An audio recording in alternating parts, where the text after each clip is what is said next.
सिरमौर जिला भाजपा अध्यक्ष विनय गुप्ता ने कहा है कि रविवार को नाहन विधानसभा क्षेत्र के सलानी में कांग्रेस सद्भावना सम्मेलन के दौरान सामने आई तस्वीर दुर्भाग्यपूर्ण है। उन्होंने कहा कि सिरमौर जिला में पहली मर्तबा किसी राजनीतिक कार्यक्रम में इस तरह की तस्वीरें पेश आई है।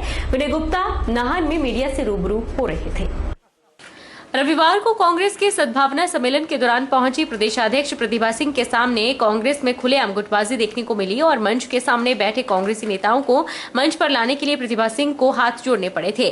मीडिया से बात करते हुए जिलाध्यक्ष विनय गुप्ता ने कहा कि सिरमौर जिला अपनी संस्कृति के लिए जाना जाता है। ऐसे में कांग्रेस की सम्माननीय अध्यक्षा के साथ जिला के कांग्रेस नेताओं का व्यवहार दुर्भाग्यपूर्ण है। विनय गुप्ता ने ये भी कहा कि पूरे प्रदेश में कांग्रेस वर्चस्व के जंग लड़ रही है और पार्टी कई धड़ों में बटी हुई है। उन्होंने कहा कि जहां प्रदेश में मुख्यमंत्री पद के लिए कांग्रेस के करीब 1 दर्जन दावेदार हैं, वहीं सिरमौर जिला में विधायकों के टिकटों के लिए भी होड़ मची हुई है। हमारी सिरमौर की संस्कृति है कि कोई भी मेहमान हमारे यहाँ आता है, हम उसका स्वागत करते हैं, अभिनंदन करते हैं, उसका मान सम्मान करते हैं। और मेरे ख्याल से ये इस प्रकार की पहली घटना जिला सिरमौर में हुई होगी जिसमें एक सम्माननीय जो उनकी पार्टी के प्रदेश अध्यक्ष थे, उनको किस प्रकार की परिस्थिति का सामना करना पड़ा। वो बहुत ही अफसोसजनक वाली घटना है। जिस प्रकार से वहाँ स्टेज पे बैठने के लिए आपस में रस्साकशी हुई, जिस प्रकार से नारेबाजी की गई और बाद में केवल एकमात्र एक नेता ने बोल के अपनी बात कह के चले गए, किसी को भी अन्य नेता को स्टेज से बोलने का मौका नहीं मिला।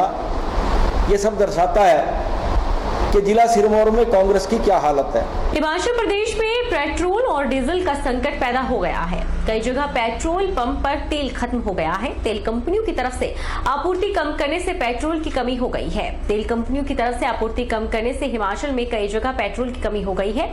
कई पंप पर तीसरे दिन पेट्रोल के टैंकर पहुंच रहे हैं। शिमला के विकास नगर में हिंदुस्तान पेट्रोलियम के संचालक सुरेंद्र सिंह ने बताया कि कुछ दिनों से पेट्रोल पंप में पेट्रोल की काफी दिक्कत आ रही है। कंपनी द्वारा तीसरे दिन सप्लाई की जा रही है। कंपनी का कहना है कि उन्हें 150 से 200 करोड़ रुपए का घाटा हो रहा है। उनके पेट्रोल पंप में नालागढ़ डिपो से सप्लाई आती है। एक दिन सप्लाई मिलने के बाद अब तीसरे दिन सप्लाई मिलती है। ऐसे में अब पर्यटन सीजन काफी परेशानी का सामना करना पड़ रहा है। उन्होंने बताया कि प्रतिदिन 6000 लीटर पेट्रोल उनके पेट्रोल पंप पे बेचा जाता है। ऐसे में कई बार जब पेट्रोल खत्म हो जाता है तो काफी दिक्कत आती है। ऐसे में कंपनी के साथ लगातार बातचीत जारी है। उन्होंने कहा कि 15 जून को कंपनी के कई बड़े अधिकारियों के साथ एक बैठक हुई थी। पिछले 2 हफ्तों से लगातार इस तरह की दिक्कत पेट्रोल पंप पर आ रही है। पेट्रोल का स्टॉक कम होने की वजह से पर्यटकों के साथ साथ स्थानीय लोगों को भी काफी दिक्कतों का सामना करना पड़ रहा है। कुछ दिनों से हमारे पेट्रोल पंप पे पेट्रोल और डीजल की काफी किल्लत आ रही है। कंपनी हमारे को तीसरे दिन सप्लाई दे रही है। उसका रीजन ये है, कंपनी कहती है कंपनी को हर पर डे 150-200 करोड़ के करीब नुकसान हो रहा है, उनको महंगा पड़ता तेल। तो इस वजह से हमारे को काफ़ी दिनों से दिक्कत हो रही है। नालागढ़ डिपो से हमारी सप्लाई आती है, एक दिन सप्लाई मिलती है, फिर उसके बाद तीसरे दिन सप्लाई मिलती है। उससे काफ़ी मतलब जैसे टूरिस्ट सीजन है, काफ़ी मतलब टूरिस्ट को भी काफ़ी परेशानी हो रही है। मतलब अगर है जैसे हिंदुस्तान पेट्रोलियम के पंप है तो मैक्सिमम ड्राई रह रहे हैं। एक दिन एक के बाद डीजल होता है, दूसरे दिन दूसरा ड्राई हो जाता है। तो ऐसे करके ये काफी दिनों से दिक्कत कर रही है। दिल्ली मुख्यमंत्री अरविंद केजरीवाल के हिमाचल प्रदेश में हुए शिक्षा संवाद को लेकर दिए गए बयान पर माकपा और कांग्रेस नेताओं ने अपनी प्रतिक्रिया दी है और कहा कि बाहर से आई आम आदमी पार्टी हिमाचल की शिक्षा पर सवाल उठा रही है, लेकिन उस पार्टी को आंकड़े इकट्ठा कर लेने चाहिए कि हिमाचल प्रदेश ने कितने ही शिक्षाविद देश में ही नहीं बल्कि विदेशों में भी दिए हैं। दिल्ली मुख्यमंत्री अरविंद केजरीवाल के हिमाचल प्रदेश में हुए शिक्षा संवाद को लेकर दिए गए बयान पर माकपा और कांग्रेस नेताओं ने अपनी प्रतिक्रिया दी है। माकपा के मंडी जिला सचिवालय सदस्य सुरेश सरवाल ने कहा कि हिमाचल प्रदेश में शिक्षा की दयनीय स्थिति है। प्रदेश के स्कूलों में अध्यापक नहीं है, कई स्कूलों में बच्चों को बैठने की व्यवस्था नहीं है। दूसरी तरफ शिक्षा संवाद में लैपटॉप बांटे गए, लेकिन पिछले 2 सालों से छात्रों को लैपटॉप नहीं दिए गए थे। इससे ये झलकता है कि प्रदेश सरकार शिक्षा के प्रति संवेदनशील नहीं है। दर्शाया ये जा रहा है कि हिमाचल केरल से आगे चला गया है, लेकिन ये दावे खोखले हैं। सरकारी आंकड़ों के मुताबिक शिक्षा में हिमाचल 5वें नंबर पर है। सुरेश ने कहा कि शिक्षा कभी भी मुद्दा नहीं रहा, जबकि हर स्कूल में अध्यापक होने चाहिए, लेकिन आज हजारों पद खाली हैं। और जो हिमाचल में अभी शिक्षा संवाद हो रहे हैं, एक मंडी में भी हुआ और एक मीरपुर के अंदर भी, जिसको एक बीजेपी और एक आम आदमी पार्टी ने किया। हमारी पार्टी का मानना है कि हिमाचल प्रदेश के अंदर जो आज शिक्षा की हालत है, वो जिस तरीके से हिमाचल प्रदेश के मुख्यमंत्री दर्शा रहे हैं, उस रूप से जो है हिमाचल की शिक्षा व्यवस्था बहुत दयनीय स्थिति के अंदर है। स्कूलों में अध्यापक नहीं है, कई स्कूलों के अंदर जो है अभी बैठने के लिए भी जो है इंफ्रास्ट्रक्चर नहीं है। और दूसरी तरफ जिस तरीके से उन्होंने लैपटॉप बांटे अभी शिक्षा संवाद के अंदर, ये पिछले 2-3 साल से जो है छात्रों को लैपटॉप नहीं मिले थे। इससे ये चीज़ भी दर्शाई जाती है कि हिमाचल प्रदेश की सरकार शिक्षा के प्रति कोई संवेदनशील नहीं है। और जिस रूप में आज ये प्रदर्शन किया जा रहा है कि हिमाचल केरल से आगे चला गया, तो ये भी एक कहीं ना कहीं खोखला है, झूठा है। जो कि सरकारी आंकड़े जितने भी हिंदुस्तान की सरकारें दे रही है, उस आंकड़ों के मुताबिक हिमाचल का नंबर 4थे और 5वें पायदान के अंदर है शिक्षा के स्तर के अंदर। और अगर शिक्षा के मामले में अगर टीचिंग इनरोलमेंट के अंदर देखें तो उसमें और ज़्यादा बुरी हालत है हिंदुस्तान के अंदर, हिमाचल की। तो वो जो जिस तरीके से आज प्रलोभन दिए जा रहे हैं, ये सच्चाई है कि हिमाचल प्रदेश में शिक्षा कभी मुद्दा नहीं रहा। ये मुद्दा केवल मात्र जो है अपनी राजनीतिक रोटियां सेकने के अलावा कोई और मुद्दे जो है हिमाचल में रहे हमारी। वहीं कांग्रेस नेता आकाश शर्मा ने कहा कि बाहर से आई आम आदमी पार्टी हिमाचल की शिक्षा पर सवाल उठा रही है, लेकिन उस पार्टी को आंकड़े इकट्ठा कर लेने चाहिए कि हिमाचल प्रदेश ने कितने ही शिक्षाविद देश में ही नहीं बल्कि विदेशों में भी दिए हैं। एक समय था जब हिमाचल में 200 से कम स्कूल थे, लेकिन आज हजारों की तादाद में स्कूल हैं, कॉलेज हैं और IIT भी है, जहां उच्चतम शिक्षा प्रदान की जा रही है। आज बाहर से आई पार्टी जैसे आम आदमी पार्टी है, वो हिमाचल प्रदेश की शिक्षा को लेकर सवाल उठा रही है। उनको आंकड़े इकट्ठे करने चाहिए कि हिमाचल प्रदेश ने कितने भारी शिक्षाविद जो हैं वो देश में नहीं बल्कि विदेशों में भी दिए। आज हम यदि बात करते हैं तो सैकड़ों हज़ारों की तादाद में doctors, engineer, advocates, chief engineers जो हैं वो हिमाचल प्रदेश से ताल्लुक़ रखते हैं और अपनी सेवाओं को दे रहे हैं। वही हिमाचल प्रदेश जहां पर 200 से भी कम स्कूल थे, आज हज़ारों की तादाद में स्कूल हैं, जिनमें प्राइमरी है, सेकेंडरी है।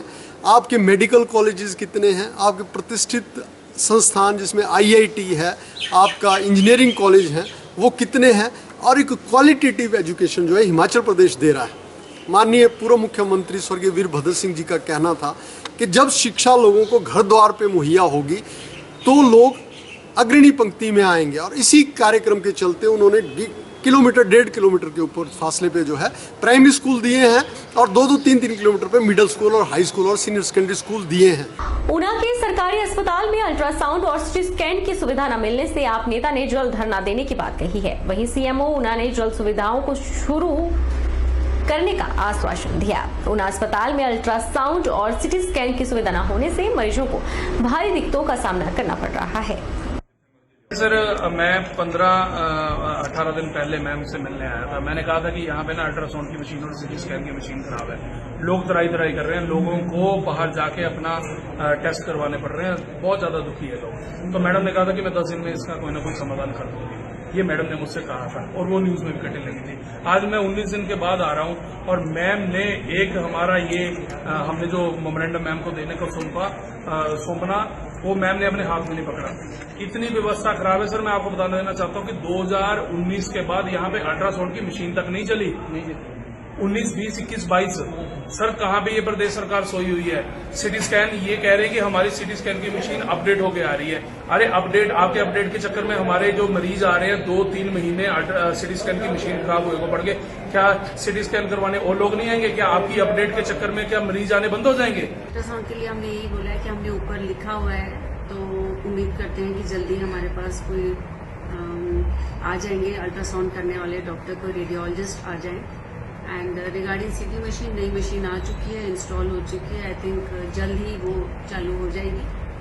वर्ल्ड डोनर डे पर रक्तदान सेवा परिवार सोसाइटी स्वैच्छिक अंगदान सेवा का शुभारंभ करेगी। रक्तदान सेवा परिवार अब तक देश के विभिन्न हिस्सों में 5000 से अधिक रक्तदाता स्वयंसेवियों की सहायता से हजारों यूनिट रक्त इकट्ठा कर चुकी है। वर्ल्ड डोनर डे पर सोसाइटी द्वारा 33वां रक्तदान शिविर रामपुर में आयोजित किया जाएगा। इसी दिन अंगदान सेवा कार्य भी शुरू होगा।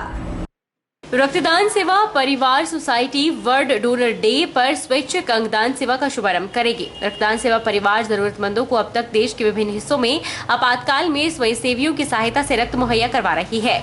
सोसाइटी के देश भर में 5000 से अधिक सदस्य हैं, जिनकी सहायता से कई अनमोल जिंदगियां बचा चुके हैं। अब तक 32 रक्तदान शिविरों के माध्यम से हजारों यूनिट रक्त इकट्ठा किया जा चुका है। वर्ल्ड डोनर डे पर सोसाइटी द्वारा 33वां रक्तदान शिविर रामपुर में आयोजित किया जाएगा। इसी दिन अंगदान सेवा का कार्य भी शुरू होगा। इस दिन लोगों को अंगदान के प्रति जागरूक करने के लिए रैली भी निकाली जाएगी। इस बात का खुलासा रक्तदान सेवा परिसर के अध्यक्ष ज्योतिलाल और उनकी टीम ने पत्रकार वार्ता के दौरान किया। वो लोगों को इसका फायदा मिल सके और इसके बारे में जो हमारी ये स्टेट ऑर्गेनाइजेशन है टिश्यू ट्रांसप्लांट की, इनके सदस्य 14 जून को आएंगे और वो इसके बारे में विस्तृत जानकारी, जो भी लोगों को इसके बारे में जानकारी चाहिए, वो उस दिन 14 जून को रामपुर में ब्लड डोनेशन कैंप में आए और इस बारे में भी जानकारी प्राप्त करें कि टिश्यू ट्रांसप्लांट के लिए क्या प्रोसीजर रहता है, क्या तरीका रहता है और किस तरह से ये जो है ट्रांसप्लांटेशन की जाती है। तो मैं अपने ब्लड डोनर्स ग्रुप के सभी मेंबर्स को बधाई देता हूं कि आज इतना अच्छा एक ब्लड डोनेशन का काम करते करते ये दूसरा एक बहुत ही निहायत ही अच्छा स्टेप जो है हम लेने जा रहे हैं। बिलासपुर शहर के लखनपुर वार्ड में पंजाब राज्य की पिकअप गाड़ी में सवार लोगों द्वारा दिन दहाड़े नेशनल हाईवे किनारे पालतू गाय को चुराने का मामला सामने आया है। हालांकि यह लोग इस घटना को अंजाम देने में सफल नहीं हो पाए, लेकिन अगर लोगों की इसकी भनक नहीं लगती तो लखनपुर की महिला को अपनी गाय से हाथ धोना पड़ सकता था। बिलासपुर शहर के लखनपुर वार्ड में पंजाब राज्य की पिकअप गाड़ी में सवार लोगों द्वारा दिन दहाड़े नेशनल हाईवे किनारे पालतू गाय को चुराने का मामला सामने आया है। बताया जा रहा है कि लखनपुर निवासी वीना टंडन की पालतू गाय नेशनल हाईवे किनारे घास चर रही थी। इस दौरान पंजाब राज्य की पिकअप गाड़ी आई, जिसमें चालक सहित 4 लोग सवार थे। इन लोगों ने देखते ही देखते नेशनल हाईवे किनारे घास चर रही गाय को गाड़ी में डाल लिया। वहीं स्थानीय लोगों की नजर इस गतिविधि पर पड़ गई, जिसके चलते अन्य लोग भी मौके पर इकट्ठा हुए। पिकअप चालक को रंगे हाथों पकड़ लिया। जब अन्य लोगों ने भी इस गाड़ी की चेकिंग की तो इसमें महिला की पालतू गाय के अलावा अन्य गौवंश भी पाया गया। वहीं पुलिस को इस बारे में सूचना दी गई है। पुलिस भी मौके पर पहुंची। पुलिस ने आगामी कार्रवाई शुरू कर दी है। पता लगाया जा रहा है कि पिकअप गाड़ी में अन्य गौवंश कहां से लाया गया है और कहां ले जाया जा रहा था। मेरे को भी यहाँ से फोन आया कि यहाँ पे एक PB नंबर गाड़ी खड़ी हुई है, उसमें लोग कुछ ये जो लोग हैं ये गाय वगैरह यहाँ से जो पालतू गाय थी उनको उठा के उसमें भर रहे थे और एक गाय उसमें से पालतू बीना मैडम ने जो अपनी गाय निकाली उस गाड़ी में से, तो यहाँ से ले जाके गाय या तो नीचे बेचते हैं या कहीं और बेचते हैं। तो हमारा प्रशासन से जो है यही एक अनुरोध है कि इनके ऊपर सख्त से सख्त कार्रवाई जो है वो की जाए और ताकि भविष्य में ऐसी कोई दोबारा वारदात न हो। मंडी जिला के जोगिंद्रनगर में अतिरिक्त सत्र जिला न्यायाधीश जियालाल की अदालत में चरस तस्कर को 10 साल का कठोर कारावास और 1 लाख के जुर्माने की सजा सुनाई गई है। उप जिला न्यायवादी राजीव शर्मा ने अभियोजन पक्ष ने इस प्रकरण में 13 गवाहों को कोर्ट में पेश कर साक्ष्य और दस्तावेजों के आधार पर आरोपी रोशन लाल को सजा सुनाई है।